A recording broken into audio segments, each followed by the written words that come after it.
पोकपदगी सीबा फाउबगी थौरमसिंगदा होंगलक्लिबा मचदमदी मसिना खुनाइगी सेनमिटलोंदा पीरिबा चैथेंग हाइबा हिरमदा नुमित निनी चथगदबा workshop अमा मणिपुर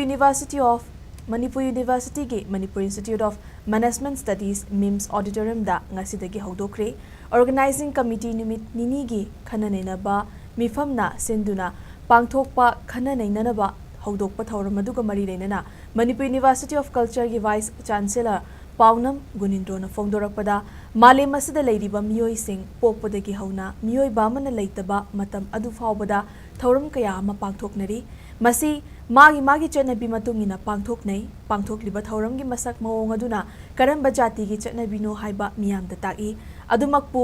मणिपुरगी ओइना हाना चटनरंबा कयादगी नाथैरकपा मवोंगदा थौरम कया पांगथोकनरगे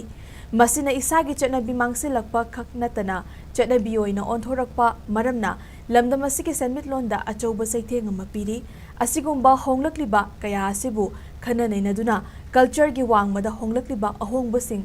कन्ननबा होनबा हाइबा असि तंगाइफदे मसिगी थौदांग लौदुना हिरम मसिगी मतंगदा खननैनबा अमा पांगथोकपा हाइबसि ममांग थक्तगी पांगथोकलंबा थोकलबदी परम पुरमगी मचत्ता होंगलक्लिबा कया असि हेना अफबा अमा ओइरमगनी हाइखि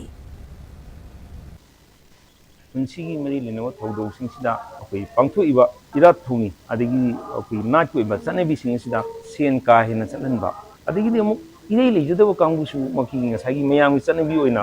तौरपनिना मोइसु एनी उपाय अमन तौरपा मदुना सेमिटलोंदा नॉट ओनली मयामगी नतना मसा मसागी फैमिली लुसु सेमिटलोंदा कायरपा मसी करमाइन तोगना थिंगदगी करमाइन तोगना मसी खरदंग केनो तौगदगी हाइबा मदगी मोंगदा याम मरु ओइबसि अखोई परमचर हाइतारको इंडिजिनस कल्चर हाइबदाको मसी रिफ्लेक्ट तौरबदि ngसाई हाइरिबसिंग लोइ रिफ्लेक्ट देबा अनोंगु मयाम हापचलको हापचलकुसिदा अखोई कल्चर की मसक सिदिसदा यामना